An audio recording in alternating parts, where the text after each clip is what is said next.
বিশ্বাস করো একটা শিরক। কেউ ফেরে না খালি হাতে খাজারে তোর দরবারে, এই কথাটা বিশ্বাস করা শিরক। যারা বলেন এটা বিশ্বাস করা কি শিরক। তাহলে কেউ খালি হাতে ফেরে না, তাহলে বোঝা যাচ্ছে উনি দেন, ওনার দেওয়ার কোনো ক্ষমতা নাই। দেওয়ার সবটুকুন ক্ষমতা আমার আল্লাহ। দেওয়ার ক্ষমতা কার? আল্লাহ পাক, তার কাছেই চাইতে হবে। আমার বন্ধুগণ, আল্লাহ রাব্বুল আলামিন এই জন্য পরিষ্কার করে বলেছেন, ওয়ামাই ইয়াদউ মা'আল্লাহি ইলাহান আখারা লা বুরহানা লাহু বি। আল্লাহ রাব্বুল আলামিন বলেন, যারা আল্লাহর সাথে অন্যদেরকে যারা শরীক স্থাপন করে, তাদের কাছে কোনো দলিল নাই, কোনো যুক্তি নাই, কোনো দলিল নাই। কেন চাও ওদের কাছে? জিজ্ঞাসা করবেন, আন্দাজে এক একটা বলবে, কোনো দলিল নাই তাদের কাছে চাওয়া। এই পৃথিবীতে সবচাইতে বড় গুনাহ কোনটা বলুন? বলতে পারবেন সবচাইতে বড় গুনাহ কোনটা? শিরক। হযরতে লোকমান হাকিম, হযরতে লোকমান তার সন্তানদেরকে ডেকে বলছেন, ওয়াইয ক্বালা লুকমানু লিবনিহি ওয়া হুয়া ইয়াইযুহু ইয়া বুনাইয়া লা তুশরিক বিল্লাহ ইন্নাশ শিরকা লাযুলমুন আযীম। হযরতে লোকমান তার সন্তানদেরকে ডেকে বললেন, ও আমার সন্তানেরা, ইয়া বুনাইয়া, হে আমার প্রিয় সন্তানেরা, লা তুশরিক বিল্লাহ, খবরদার আল্লাহর সাথে কাউকে শরীক স্থাপন করো না। সাবধান, আল্লাহর সাথে কাউকে অংশীদার বানিও না, কাউকে শরীক বানিও না। ইন্নাশ শিরকা লাযুলমুন আযীম, নিঃসন্দেহে শিরক হচ্ছে মস্ত বড় অপরাধ, মস্ত বড় জুলম। তার কারণ হচ্ছে, আমি এই দৃষ্টান্তটা মাঝে মধ্যে দিয়ে থাকি, আপনাদের হয়তো মনে পড়বে, আবারও আমি সে কথাটা শুনাই। দেখুন, স্ত্রী স্বামীর সাথে যে ধরনের প্রেম বিনিময় করে, যেমন ইনিয়ে বিনিয়ে ভালোবাসা প্রকাশ করে, এইভাবে যদি স্বামীর সামনে আরেকটা পুরুষের সাথে, অথবা স্বামীর অগোচরেও আরেকটা পুরুষের সাথে ইনিয়ে বিনিয়ে কথা বলে, ভালোবাসা প্রকাশ করে, আর এই খবর যদি স্বামীর কাছে হয় অথবা স্বামীকে দেখে, তাহলে এটা স্বামী কি বরদাস্ত করবে? করবে না। কোন দুশ্চরিত্র স্বামী ওটা বরদাস্ত করবে না। স্বামী মনে করে যে আমার চরিত্র যতই খারাপ হোক, বউটা ভালো থাকা চাই। কোন দুশ্চরিত্র স্বামী ওটা বরদাস্ত করবে না। আচ্ছা, স্বামী যেটা বরদাস্ত করবে না, তার স্ত্রী আরেকজনের সঙ্গে প্রেম করবে, স্বামী বরদাস্ত করবে না। কেন করবে না? স্ত্রী যে সুন্দর মুখের হাসি, এই হাসি এটা কি স্বামীর তৈরি? বলেন। তার সুন্দর চোখ, তার ভুরু, তার মাথার চুল, তার স্বাস্থ্য, তার রূপ, তার যৌবন, এর কোনো কিছুতে ওই স্বামীর কোনো অবদান আছে? কোনো অবদান আছে? নাই। সামান্য সামান্য কিছু অবদান আছে। চেহারাকে আরো সুন্দর করার জন্য কিছু প্রাসাধনী খরিদ করে দিয়েছে, ছোট চুল থাকলে কিছু পরচুলা কিনে দিয়েছে, কিছু কাজল, কিছু লিপস্টিকের ব্যবস্থা করেছে। এই সামান্য একটু কাজল দিয়া আর একটুখানি লিপস্টিক কিনে দিয়া যদি এত বড় দাবি হয় যে ওই স্ত্রী আপনি ছাড়া আর কারো সাথে মিষ্টি হাসি দিতে পারবে না, তাহলে এবার চিন্তা করেন, ওই হাসিতে আপনার অবদান নাই, স্ত্রীর রূপ যৌবনে স্বাস্থ্যে আপনার কোনো অবদান নাই। 4 পয়সার একটা লিপস্টিক কিনে দিয়ে, 5 টাকা দামের একটা কাজল কিনে দিয়া যদি এত বড় দাবি হয় আপনি ছাড়া কারো সাথে হাসতে পারবে না, প্রেম নিবেদন করতে পারবে না, তাহলে যে রব্বুল আলামিন মানুষের এই সৌন্দর্য তৈরি করলেন, জীবন দিলেন, সুন্দর চোখ দিলেন, মুখ দিলেন, নাক দিলেন, রূপ দিলেন, যৌবন দিলেন, ওই আল্লাহ ছেড়ে দিয়ে, আল্লাহকে বাদ দিয়া অন্য কারো কাছে হাত পাতলে, মাথা নত করলে আল্লাহ রাব্বুল আলামিন বরদাস্ত করতে পারেন না।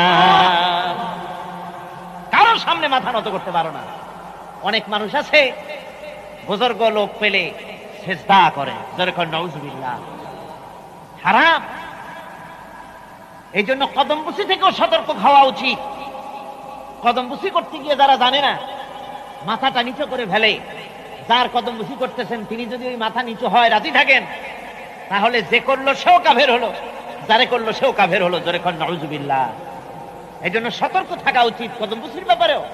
সেজদা একমাত্র আল্লাহকে, আর কাউকে সেজদা করা যাবে না। আমার ভাইয়েরা, আল্লাহ রাব্বুল আলামিন কোরআনে কারিমে মুশরিকদের ব্যাপারে, যারা শিরক করে তাদের ব্যাপারে সুন্দর একটা যুক্তি দিচ্ছেন। আল্লাহ বলছেন, وَمَن يُشْرِكْ بِاللَّهِ فَكَأَنَّمَا خَرَّ مِنَ السَّمَاءِ فَتَخْطَفُهُ الطَّيْرُ أَوْ تَهْوِي بِهِ الرِّيحُ فِي مَكَانٍ سَحِيقٍ। আল্লাহ রাব্বুল আলামিন বলেন, যে কেউ আল্লাহর সাথে যদি কেউ শরীক করে তাহলে তার দৃষ্টান্ত হলো সে যেন আকাশ থেকে পড়ে গেল। আকাশ থেকে যখন সে পড়ে গেল, হয় কোনো পাখি তাকে ছো মেরে নিয়ে গেল, অথবা বাতাসে তাকে বিন্দু বিন্দু করে বিভিন্ন স্থানে তাকে উড়ায় নিয়ে গেল। অর্থাৎ আল্লাহকে বাদ দিয়ে যদি অন্য কাউকে ডাকা হয়, আল্লাহর সাথে যদি কাউকে শরীক করা হয়, তাহলে আকাশ থেকে পড়ে যাওয়ার শামিল পাখি তাকে ছো মেরে নিয়ে যাবে, অথবা সে বিন্দু বিন্দু টুকরা টুকরা হয়ে বাতাসে তাকে উড়িয়ে নিয়ে যেখানে সেখানে ফেলে দেবে, তার কোনো অস্তিত্ব থাকবে না। ঠিক এমনি করে যে ব্যক্তি আল্লাহর সঙ্গে শরীক করবে, ওই ব্যক্তির সঙ্গে আল্লাহর কোনো সম্পর্ক থাকে না। আল্লাহ রাব্বুল আলামিন এই শিরকের গুনাহ কখনো ক্ষমা করে দেন না। তাই প্রত্যেকটি মানুষের চিন্তা করতে হবে যে একমাত্র আল্লাহ রাব্বুল আলামিনের সঙ্গে শরীক করা যাবে না, তার ইবাদতে কাউকে অংশীদারিত্ব দেওয়া যাবে না। মহান আল্লাহ রাব্বুল আলামিন তিনি পরিষ্কার করে বলছেন, ওয়াজআলু লিল্লাহি আনদাদান লিয়ুদিল্লু আন সাবিলিহি কুল তামাত্তাউ ফাইন্না মাসীরাকুম ইলান নার। আর তারা আল্লাহর কিছু সমকক্ষ বানিয়ে নিয়েছে যেন তারা তাদেরকে বিভ্রান্ত করে দেয়। অর্থাৎ যাদের আল্লাহকে বাদ দিয়ে যাদের আনুগত্যরা করছে, যাদের কাছে দোয়া করতেছে, এরা তাদেরকে বিভ্রান্ত করে দিচ্ছে। আল্লাহ পাক বলছেন, ওদেরকে বলো, কুল তামাত্তাউ, ফুর্তি করো, মজা লুটে নাও, যা খুশি তাই করো। ফাইন্না মাসীরাকুম ইলান নার, এরপর তোমাদের জায়গা হলো জাহান্নামে। যারা শিরক করে আল্লাহর সাথে, তাদের জায়গা কোথায়? যারা বলেন কোথায় জায়গা? আল্লাহ পাক আবার বলছেন, মান ইউশরিক বিল্লাহি ফাকাদ হারামাল্লাহু আলাইহিল জান্নাহ ওয়া মা'ওয়াহুন নার ওয়া মা লিয-যালিমিনা মিন আনসার। যে ব্যক্তি আল্লাহর সাথে শিরক করে, আল্লাহ রাব্বুল আলামিন তার জন্য জান্নাত হারাম করে দেন। নাউযুবিল্লাহি মিন যালিক। আল্লাহ এর থেকে আমাদেরকে বাঁচান, জোরে বলেন আমিন। যে ব্যক্তি শিরক করবে তার জন্য আল্লাহর বেহেশত কি? হারাম হয়ে যাবে। আল্লাহর জান্নাত হারাম, আর জাহান্নাম হবে তার একমাত্র ঠিকানা। আর জালিমদেরকে আল্লাহ পাক কখনো, জালিমদের কোনো সাহায্যকারী হয় না, আর কিয়ামতেও তাদের কোনো সাহায্যকারী হবে না। আমার ভাইরা, সুতরাং এই শিরক থেকে আমাদেরকে বাঁচতে হবে, শিরক থেকে বাঁচতে হবে। আমার দেশের লোকেরা বহুত শিরক করে, না বুঝে আন্দাজে এক একজনকে মনে করে যে উনি আল্লাহর প্রতিনিধি মনে করে বসে, যে আল্লাহর রিপ্রেজেন্টেটিভ, উনি আমাকে সন্তান দেবে, আমার চাকরির প্রমোশন দেবে, আমার স্বাস্থ্য ভালো বানায় দেবে, আমাকে সন্তান দেবে, আমাকে ব্যবসার উন্নতি দিবে। এই নিয়ত করে কারো কাছে এই ধরনের আনুগত্য করা, আবার কবরের কাছে ধরনের যাওয়া, এটা মস্ত বড় অপরাধ। মনে রাখবেন, এই অপরাধ থেকে আমাদেরকে রক্ষা পেতে হবে, আমাদেরকে বাঁচতে হবে। আল্লাহ রাব্বুল আলামিন কোরআনে কারিমে বলেছেন, ইন্নাল্লাহা লা ইয়াগফিরু আন ইউশরাকা বিহি ওয়া ইয়াগফিরু মা দুনা যালিকা লিমান ইয়াশা। শিরক বাদে আর যত গুনাহ আছে আল্লাহ রাব্বুল আলামিন ইচ্ছে করলে তা মাফ করবেন, কিন্তু শিরকের গুনাহ আল্লাহ রাব্বুল আলামিন ক্ষমা করে দিবেন না। মারাত্মক ব্যাপার এই শিরকটা, মারাত্মক ব্যাপার। যদি আমরা কি আল্লাহর সাথে দেখা করতে চাই? কি বলেন, বলছেন না? আমরা কি আল্লাহর সাথে দেখা করতে চাই? এইবার বুঝেছেন। আল্লাহ রাব্বুল আলামিন বলেন, ফামান কানা ইয়ারজু লিকা রাব্বিহি ফালইয়ামাল আমালান সালিহান ওয়ালা ইউশরিক বিইবাদাতি রাব্বিহি আহাদা। আল্লাহ রাব্বুল আলামিন বলেন, যদি কেউ তোমাদের ভিতর থেকে যদি কেউ আমাকে আমার সঙ্গে দেখা করতে চায়, তোমরা যদি আমার সঙ্গে দেখা করতে চাও, তাহলে নেক কাজ করো, আর খবরদার আমার ইবাদতের সঙ্গে, আমার গোলামির সাথে কাউকে শরীক স্থাপন করো না, কাউকে ডেকো না। আমার ইবাদত একমাত্র আমারই করবে, আর কাউকে এর সঙ্গে শরীক বানাবে না। فلا تدعوا مع الله إلها آخر فتكون من المعذبين। আমি আমাকে বাদ দিয়া অন্য কাউকে যদি ডাকো, আমার সাথে যদি ইবাদতে শরীক করে দাও, তাহলে মনে রেখো অবশ্যই তুমি শাস্তি পাবে, যারা তাদের মধ্যে তুমি গণ্য হয়ে যাবে। আমি ছাড়া কাউকে ডেকো না, আমার কাছেই বলো, তোমার যত প্রয়োজন সব আমাকে বলো, যা দরকার। হাদিস শরীফে এসেছে, সামান্য স্যান্ডেলের ফিতা গাছা যদি ছেড়ে যায়, মানুষের কাছে চাইও না, আল্লাহ রাব্বুল আলামিনের দরবারে হাত পাতো, রব্বুল আলামিন তোমার স্যান্ডেল কেনার পয়সা জুগিয়ে দেবেন। জোরে বলেন সুবহানাল্লাহ। যা দরকার তার কাছেই চাও, হাত তার কাছেই পাতো। ওই যে সম্রাট শাহজাহানের কথা আমি আপনাদেরকে শুনাই, ফকির একটা ঘুরতেছে সারাদিন। এক লোক বলছে যে, আপনি এত, হে ফকির, তুমি এরকম করে ঘুরছো সারা জীবন, বুড়া হয়ে গেছো খয়রাত করতে করতে, ছোটবেলা থেকে তোমার ভিক্ষা করতে দেখি, আর কতকাল ভিক্ষা করবো? করবোটা কি? যে বাচ্চার কাছে যেতে পারবো, বাচ্চার কাছে গেলে এমন ভাবে দিবে, অনেক দিবে, নিয়ে কুলাইতে পারবা না, তোমার আর জীবনে ভিক্ষা করা লাগবে। ফকির চলে গিয়েছে, কোথায় পাবো বাচ্চারে? দেখো মসজিদে পাবা। এখন তিনি নামাজ পড়তেছে, চলে গিয়েছে সেখানে, যায় মসজিদের বারান্দায় দাঁড়ায়, দেখে সম্রাট শাহজাহান হাত পেতে মোনাজাত করতেছেন, চোখের থেকে পানি পড়ে দাড়ি ভিজি ভিজি পড়তেছে।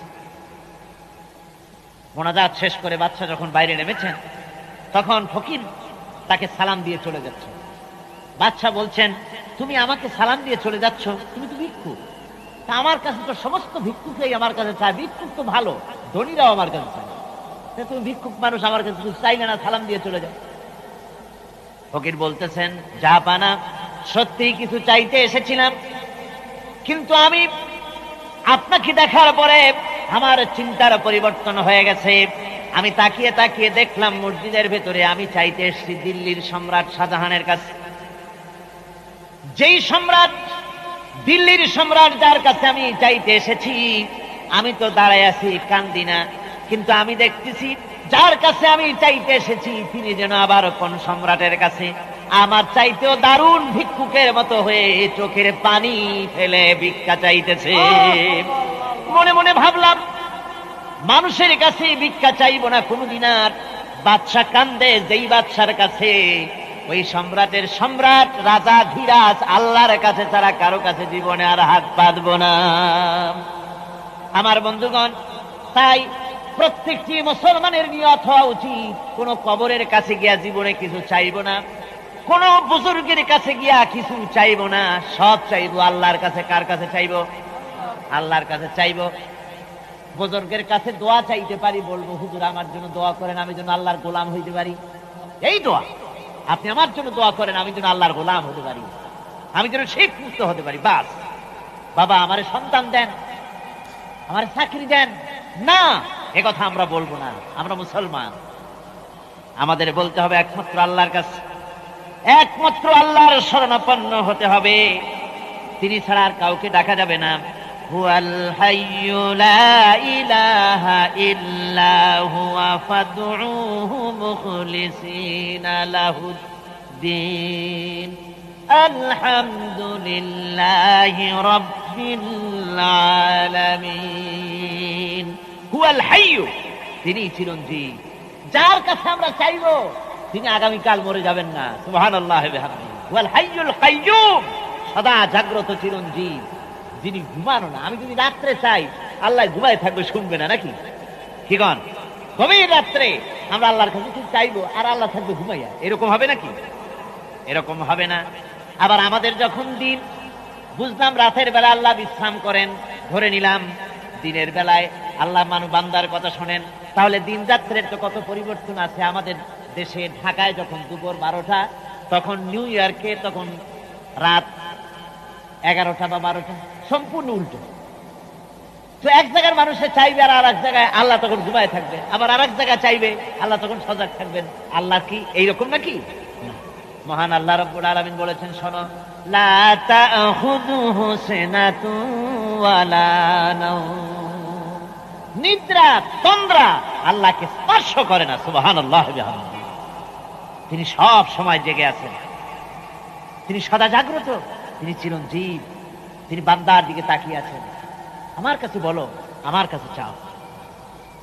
আল্লাহ বলতেছেন, হুয়াল হাইয়্যু, তিনি চিরঞ্জীব, লা ইলাহা, তিনি ছাড়া কোনো ইলাহ নাই, লা ইলাহা ইল্লা হুয়া, তিনি ছাড়া কোনো ইলাহ নাই, তিনি ছাড়া কোনো মাবুদ নাই। ফাদউহু মুখলিসিনা লাহুদ্দিন, একাগ্রভাবে বিনীতভাবে কেবলমাত্র তাকেই ডাকো আর বলো আলহামদুলিল্লাহি রাব্বিল আলামিন। প্রশংসা আমার এই রবের, যিনি তামাম জাহানের পালনেওয়ালা। বিপদে আপদে, যত বড় বিপদে পড়েন, যত বড় মুসিবতে পড়েন, ও কোরআনের পাগল মুসলমানেরা, ঈমান ঠিক করে নাও, ঈমানকে মজবুত করে নাও, আকীদা ঠিক করে নাও। বিপদে পড়ো, মুসিবতে পড়ো, কোনো মাজারে না গিয়া, কোনো কবরস্থানে না গিয়া, মসজিদের মধ্যে ঢোকো অথবা নিজের ঘরের মধ্যে উজু করে নিয়ে তারপরে কান্দো। আল্লাহ বলেন, আমার কাছে কান্দো। কিভাবে কান্দবা? উদউ রাব্বাকুম তাদাররুআন ওয়া খুফিয়া ইন্নাহু লা ইউহিব্বুল মু'তাদিন। আল্লাহ পাক বলছেন, উদউ রাব্বাকুম, তোমার রবকে ডাকো, তাদাররুআন ওয়া খুফিয়াতান, বিনীত ভাবে, কাঁদো কাঁদো ভাবে, চুপে চুপে আমারে ডাকো। আল্লাহ কয়, কান্দো আর আমারে কও, চুপে চুপে ডাকো, কেঁদে কেঁদে বলো। হাদিস শরীফে এসেছে, আল্লাহ রাব্বুল আলামিনের কাছে তার বান্দার দুইটা ফোঁটা বেশি প্রিয়। জিহাদের ময়দানে শরীর থেকে মুজাহিদের যে রক্ত ফোঁটা পড়ে, আল্লাহর কাছে তা অত্যন্ত প্রিয়। আর গভীর রাত্রে মানুষ যখন কান্দে, চোখের পানি যখন ফেলে দেয় আল্লাহর ভয়েতে, ওই চোখের পানি ফোঁটা আল্লাহর কাছে প্রিয়। আল্লাহর হাবিব বলেছেন, বান্দা যখন আল্লাহর ভয়েতে, আল্লাহর জাহান্নামের ভয়েতে, আল্লাহর রহমত পাওয়ার আশায় যখন কান্দে, রাসূলুল্লাহ বলেছেন, চোখের পানি যখন নাকের অর্ধেক এসে যায়, আল্লাহ রাব্বুল আলামিন বান্দারে মাফ করে দেন। আমার কাছে বল, আমার কাছে চা। আল্লাহ বলেন, আমি দূরে থাকি না, মাইকে চিৎকার মেরে আমারে ডাকা লাগে না, জোরে ডাকলে শুনি, আস্তে ডাকলে শুনি, মনে মনে ডাকলেও আমি শুনি। সুবহানাল্লাহ। অনেকে এমন মানুষও আছে এখনো, যখন শোনে যে অমুক হুজুর কেবলার 4-5টা ছেলে কই যে সুবহানাল্লাহ, তাহলে আর বিশ্বাস করবো কারে? হুজুরেরও 4-5টা ছেলে পেলে, তার মানে হলো হুজুর যখন, তা উনি আবার বিয়ে করবেন কেন? ওনার আবার ছেলে পেলে হবে কেন? তো সাধারণ বুজুর্গদের ব্যাপারে যখন এই ধারণা বেকুবদের, অজ্ঞদের, তখন মূর্খদের আরেকটা ধারণা যে পয়গম্বর যিনি হবেন তিনি মানুষ হতেই পারেন না। তাদের ধারণায় নবী হওয়া উচিত ছিল ফেরেশতাদের, কিন্তু আল্লাহ পাক মানুষের জন্য ফেরেশতা নবী না বানায়া মানুষকে নবী বানায়া মানুষের প্রতি সবচেয়ে বড় ihsan করেছেন। জোরে বল সুবহানাল্লাহ। আমার বন্ধুগণ, মানুষের নবী যদি, মানুষের জন্য পয়গম্বর যদি হতেন ফেরেশতারা, তাহলে অসুবিধা কি হতো? অসুবিধা এই হতো, ফেরেশতারা পুরুষও না, ফেরেশতারা নারীও না, ফেরেশতাদের জমি নাই, বাড়ি নাই, গাড়ি নাই, মিল নাই, কলকারখানা নাই, তাদের জন্য কোনো হরতাল নাই, ধর্মঘট নাই, গণতান্ত্রিক আন্দোলন নাই, স্বৈরাচার খেদাও আন্দোলন নাই। আছে নাকি ফেরেশতাদের এসব? এইসব কিছুই নাই। কাজী মানুষের নবী হবে ফেরেশতা।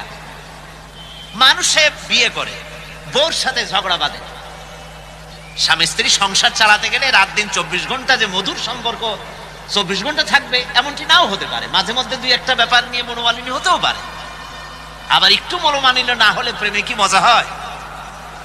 কাজী এই যে স্বামী স্ত্রীর সঙ্গে একটু ঝগড়া বাঁধলো, এই ঝগড়াটা মিলমিশ হবে কেমনে? সেই ফেরেশতা কি করে বুঝবে যার নিজের বউ নেই? সে আর একজনের বউয়ের আপনার ঝগড়া মিটাবে কি করে? সম্ভব? শ্রমিকরা আন্দোলন করতেছে মিল মালিকের বিরুদ্ধে, গভর্নমেন্টের বিরুদ্ধে। ফেরেশতা যদি নবী হতেন তাহলে ফেরেশতারা নিজেরা মানুষ না, তারা কখনো কলকারখানায় চাকরি করে না, তারা জানে না মালিকরা কেমনে শ্রমিকদেরকে শোষণ করে। সুতরাং মালিকের শ্রমিকে কি সম্পর্ক, মীমাংসা কেমনে হবে, এটা ফেরেশতার পক্ষে করা সম্ভবপর ছিল না। কোন স্বৈরাচার যদি জনগণের উপরে চেপে বসে, জনগণ বলে নামো নামো, সে বলে নামবই না, এই অবস্থা যদি চলতে থাকে তখন মীমাংসা কেমন করে করা হবে? ফেরেশতা নবী হলে তার ফেরেশতা কি করে মীমাংসা দেবে? এই জন্য রব্বুল আলামিন, মানুষ একটা সামাজিক জীব, সে বিয়ে করে, বাড়ি আছে, গাড়ি আছে, কলকারখানা আছে, মিল আছে, ইহকাল আছে, পরকাল আছে, তার অনেক কিছু আছে। এই জন্য মানুষের নবী আল্লাহ রব্বুল আলামিন মানুষের মধ্য থেকে বানিয়েছেন। জোরে বলেন সুবহানাল্লাহ। এহসান করেছেন তিনি। যারা বলে যে নবী মানুষ না, এটা খুব ভক্তির কারণে বলে। আমি ওনাদেরকে কোনো গালাগালি করবো না, গালাগালি করা তো আমাদের অভ্যাস না। আমি বলতে চাই বেশি ভক্তির কারণে ওনারা বলেন যে নবী মানুষ না। তাহলে যারা এত বেশি ভক্তি করেন ওনাদের প্রশ্ন করি, বন্ধুরা মেহেরবানি করে বলুন, নবী যদি মানুষ না তো কি জিনিসটা? কি নবী? কি জেন? নবী কি ফেরেশতা? তো ফেরেশতা অথবা জেন কিছু যদি বানান, তা কি মানুষের চাইতে বেশি মর্যাদা? বলেন, জেনের মর্যাদা কি মানুষের চাইতে বেশি? ফেরেশতার মর্যাদা কি মানুষের চাইতে বেশি? কখনোই নয়। বরং হাদিস খুলে দেখেন, মিশকাত শরীফের হাদিসের দিকে, কিতাবুল ইলমে দেখেন, আল্লাহর নবী বলেছেন, আলিমরা যখন তালিবে ইলম, আলিমরা যখন তালিবে ইলম যখন রাস্তা দিয়ে হেঁটে যায়, আল্লাহর নূরের তৈরি ফেরেশতারা বলেন, নূর দিয়ে তৈরি করা ফেরেশতাগুলি তারা বলতে থাকে, আল্লাহর বান্দা তুমি আল্লাহর কাছে এত প্রিয়, আল্লাহর ইলম অর্জন করতে তুমি যেতেছো, তুমি আলিম, তুমি তালিবে ইলম, তুমি মাটির উপরে হেঁটো না, আমার পর পিছিয়ে দিতেছি, আমার পরের উপর থেকে হেঁটে যাও। তাহলে মর্যাদা কার হলো?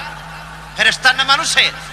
আল্লাহ রাব্বুল আলামিন বলছেন, ওয়ালাকাদ কাররামনা বানি আদম, আদম সন্তানকে আমি সবচাইতে বেশি সম্মান দিয়েছি, মর্যাদা সম্পন্ন করেছি।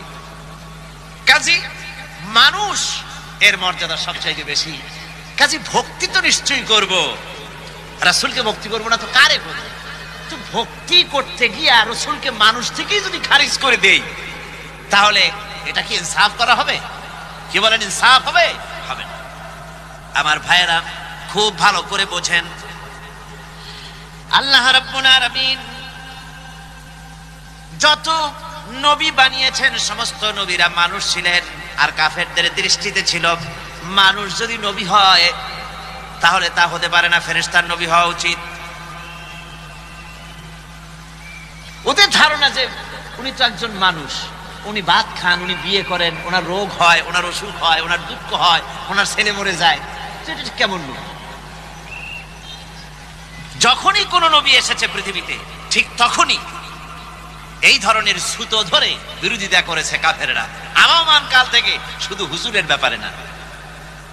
যখন হযরতে নূহ আলাইহিস সালাম নবুয়ত প্রকাশ করলেন জনতার সামনে, হযরতে নূহ আলাইহিস সালাম, তখন এই কাফেররা বলল, মা হাদা ইল্লা বাশারুম মিসলুকুম ইউরিদু আন ইয়াতাফাদ্দালা আলাইকুম ওয়ালাউ শাআল্লাহু لأنزل ملائكة ما سمعنا بهذا في آبائنا الأولين ما هذا إلا بشر مثلكم, এ তো তোমাদের মতোই একজন মানুষ, ইউরিদু আন ইয়াতাফাদ্দালা আলাইকুম, সে চায় তোমাদের উপরে নিজের মর্যাদা প্রতিষ্ঠিত করতে। ওয়ালাউ শাআল্লাহু লাআনজালা মালাইকাতাম মা মালাইকাতান, আল্লাহ ইচ্ছা করলে তো আমাদের জন্য ফেরেশতা নবী করে দিতে পারেন। মা সামি'না বিহাযা ফি আবাইনাল আউয়ালিন, আমাদের বাপ দাদা 14 গোষ্ঠীর কানেও মুখেও কোনোদিন আমরা শুনি নাই যে মানুষ হয় নবী। এগুলো হলো কাফেরদের কথা। কাদের কথা? কাফেরদের কথা, অজ্ঞদের কথা। আমার বন্ধুগণ, হযরতে হুদ আলাইহিস সালাম তিনি যখন নবুয়াত নিয়ে মানুষের সামনে পেশ করলেন, নবুয়াত নিয়ে আসলেন, তখন কাফেরেরা হুদ আলাইহিস সালাম সম্পর্কে বলল, মা হাযা ইল্লা বাশারুম মিসলুকুম ইয়াকুলু মিম্মা তাআকুলুনা মিনহু ওয়া ইয়াশরাবু মিম্মা তাশরাবুন। মা হাযা ইল্লা বাশারুম মিসলুকুম, এ তোমাদের মতোই একজন মানুষ। তোমরা যা খাও ইনিও তাই খায়, তোমরা যেমন পান করো ইনিও তেমন পান করেন। ইনার অনুসরণ যদি তোমরা করো তাহলে তোমরা ক্ষতিগ্রস্ত হবে। এ মানুষের অনুসরণ করে কোনো লাভ নাই, মানুষ কখনো নবী হতে পারে না। এরপরে হযরতে মূসা আলাইহিস সালাম এবং হযরতে হারুন আলাইহিস সালাম দুজনেই যখন নবুয়াত পেলেন, নবুয়াত নিয়ে জনগণের সামনে যখন আসতেন, তখন কাফেররা বলল, আনুমিনু লিবাশারাইনি মিসলুনা, আমাদের মতোই দুইজন মানুষের আনুগত্য কি আমরা করব? আমাদের মতো দেখতে মানুষ, আমরা কি ওনার উপর ঈমান আনবো? এটা কথা হইল?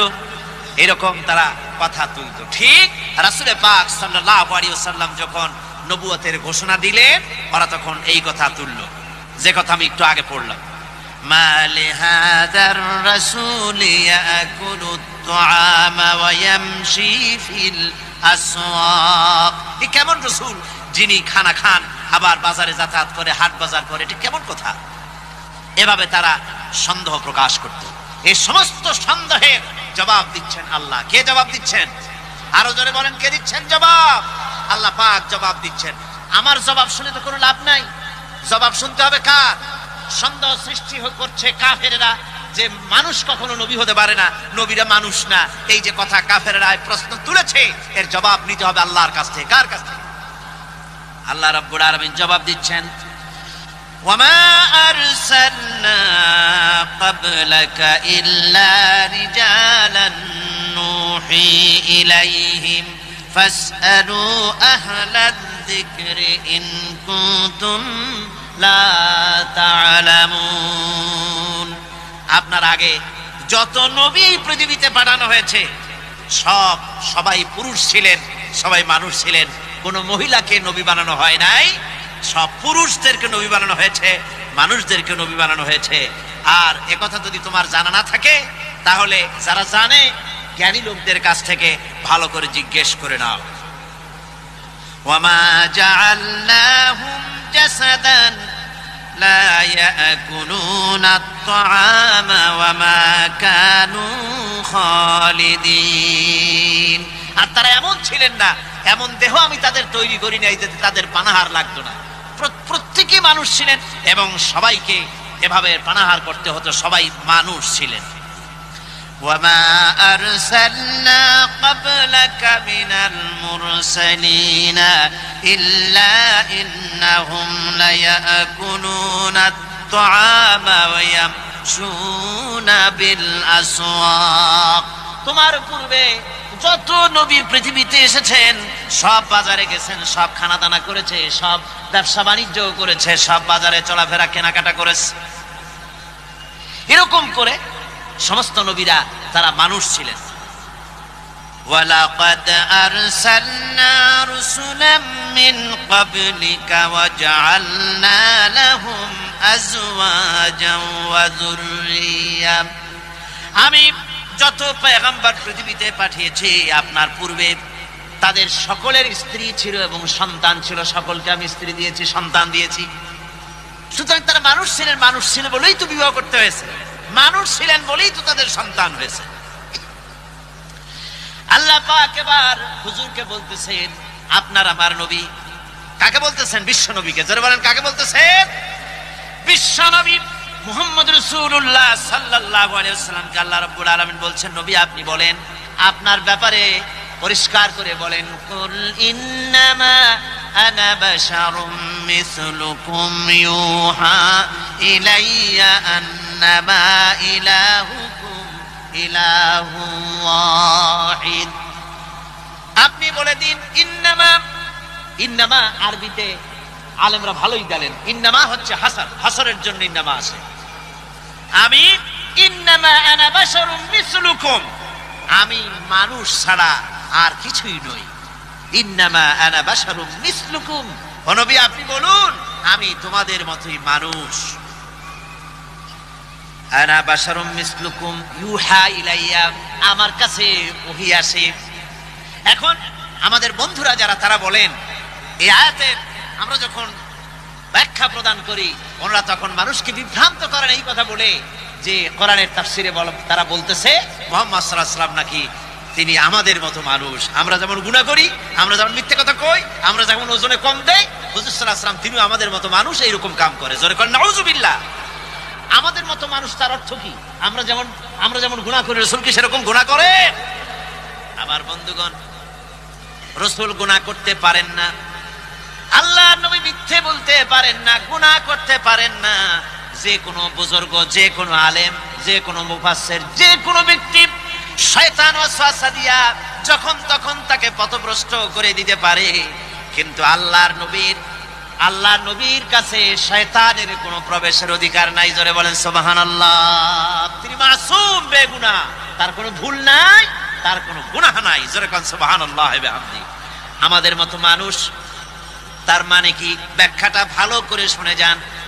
আমাদের মতো মানুষ তার অর্থ হলো আমরা যেমন মায়ের পেট থেকে এসেছি, একটা নারী আর একটা পুরুষের বিশেষ এক প্রক্রিয়ার মাধ্যমে মায়ের গর্ভে আমরা যেমন ছিলাম, হুজুর সাল্লাল্লাহু আলাইহি ওয়াসাল্লাম তেমন আব্দুল্লাহ এবং আমিনার এই স্বামী স্ত্রীর মাধ্যমে মা আমিনার পেটে হযরত রাসূল এসেছেন, কোনো ব্যতিক্রম হয় নাই। আমরা যেমন মায়ের পেট থেকে দুনিয়ায় যেভাবে এসেছি, হুজুরও মায়ের পেট থেকে সেইভাবে দুনিয়ায় এসেছেন। আমাদের যেমন চোখ আছে, নাক আছে, মুখ আছে, হাত পা আছে, হুজুরের এগুলি সব ছিল।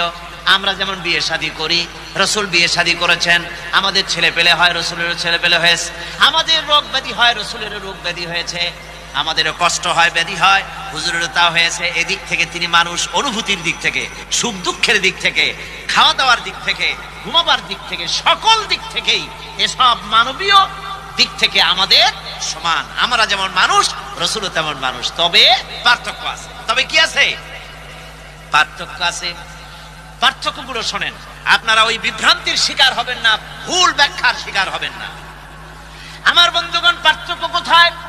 পার্থক্য নবী নিজেই করেছেন, আল্লাহ বলে দিয়েছেন। বলুন ইন্নামা আনা বাশারুম মিসলুকুম ইউহা ইলাইয়া, আমার কাছে ওহী আসে, তোমাদের কাছে ওহী আসে না। এটা সবচেয়ে বড় পার্থক্য। ওহী কেবলমাত্র কার কাছে আসে? রাসূলের কাছে। সাধারণ মানুষের কাছে আসে না। ওই যে গোলাম মোহাম্মদ কাদিয়ানী, দুনিয়ার এক নিকৃষ্ট কাফের। গোলাম মোহাম্মদ কাদিয়ানী কি? আরো জোরে বলেন, এটা কি?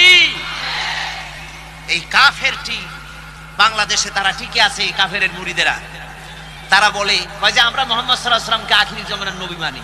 তো মুহাম্মদ সাল্লাল্লাহু আলাইহি ওয়াসাল্লামের আখিরি জামানার নবী যদি মানো, তাহলে নিজেদেরকে আবার আহমদী বলে পরিচয় দাও কেন? তোমরা আবার কোথার হযরত মসিহ, তারপরে কি জানি কয় গোলাম মোহাম্মদ, মাউদ, হাবিজাবি কতগুলো সামনে আলাইহিস সালাম ইত্যাদি অনেক কিছু সামনে লেখা লাগায় দেয়। কেন এগুলো দাও? যদি মুসলমানই হও তাহলে কিসের গোলাম মোহাম্মদ কাদিয়ানী একটা কাফেরের পেছনে কেন তোমরা পড়েছো? মুসলমান হলে মুহাম্মদ সাল্লাল্লাহু আলাইহি ওয়াসাল্লামের পেছনে দৌড়াও। গোলাম মোহাম্মদ কাদিয়ানী এটা কাফের, আর অনুসারীরাও কি? কাফের। ওহী আদায় করা যায় না। এটা জেলা পরিষদের চেয়ারম্যান না যে প্রধানমন্ত্রী সিলেকশন দিয়ে দেবে, পাগলামি না। নবী হচ্ছেন, নবীকে আল্লাহ পাক বানান। নবীকে বানান, আল্লাহ পাক নবী বানান। আর নবীর জন্য বড় শর্ত হচ্ছে ওহী আসা। আল্লাহ নবী বলেন আমার কাছে ওহী আসে, এটা হলো বড় পার্থক্য। হলো 1 নম্বর। 2 নম্বরের পার্থক্য হলো দুনিয়ার মানুষ যে কোনো মুহূর্তে শয়তানের ওয়াসওয়াসায় পড়ে গুনাহ করতে পারে, আল্লাহ রাসূলকে শয়তান ওয়াসওয়াসা দিতে পারে না। আপনার আমার ঘুমের মধ্যে, রাসূলের ঘুমের মধ্যে পার্থক্য আছে। আমরা ঘুমালে কিছুই টের পাই না, রাসূলের ঘুম ছিল এমন, জাগ্রত থাকতে যেমন টের পেতেন, ঘুমায়ও তেমন টের পেতেন। আল্লাহ আমরা শুধু সামনে দেখি, দুই পাশে দেখি, নবীজি চলার সময় সামনে দুপাশে যেমন দেখতেন পিছনেও তেমন দেখতে পেতেন। রাসূলুল্লাহকে আল্লাহ রাব্বুল আলামিন এসব দিক থেকে, মানুষের থেকে, এসব সাধারণ মানুষের থেকে তিনি স্বতন্ত্র, এতে কোনো সন্দেহ নাই, কোনো তর্কের অবকাশ নাই, কোনো যুক্তির অবকাশ নাই। গোটা পৃথিবীর মানুষের চাইতে সুপার কোয়ালিটির মানুষ হচ্ছেন নবীরা। নবীরা সুপার কোয়ালিটির মানুষ, তবে অতি মানব নন। একথা বলা যাবে না, অতি মানব নন। অতি মানব বলা যায় কাকে? অতি মানব বলা যায় তাদেরকে যারা মানবীয় দুর্বলতা নাই, অর্থাৎ সুখ দুঃখ স্পর্শ করে না, চোখে পানি আসে না, হাসা লাগে না, কোনো প্রতিক্রিয়া তার মধ্যে হয় না, কোনো কষ্ট হয় না, ক্ষুধা লাগে না, তৃষ্ণা লাগে না। এগুলি অতি মানবীয় পর্যায়। রাসূল কি সেরকম ছিলেন? হুজুরের ছেলে মারা গেছে, হুজুরের চোখ থেকে পানি পড়তেছিল, আছে না হাদিস শরীফে? কি বলেন, আছে না? হুজুর কাঁদতেছিলেন। সাহাবীরা কেউ কেউ বললেন, হুজুর আপনি না ছেলে পেলে মরলে কাঁদতে নিষেধ করেছেন, আর আপনি যে কাঁদতেছেন। হুজুর কয় যে এটা হচ্ছে রাহমাত, এটা হচ্ছে দয়া, আমি তো এটাকে মানাতে পারছি না। হুজুর বলছেন আমি তো চিৎকার করতে নিষেধ করেছি, কিন্তু এটা হচ্ছে রহমত। হুজুরের ব্যথা লাগে, হুজুর আনন্দ পান, খুশি হন। মানুষের যা অনুভূতি, সব অনুভূতি আছে, অতি মানব নিশ্চয়ই নন। রাসূল হচ্ছেন মহামানব। রাসূল কি? আরো জোরে বলেন, তিনি কি? মহামানব, শ্রেষ্ঠ মানব, সর্বশ্রেষ্ঠ মানুষ। আল্লাহর পরেই তার মর্যাদা, তার চাইতে মর্যাদার পৃথিবীতে কারো। আমার বন্ধুগণ, শেখ সাদি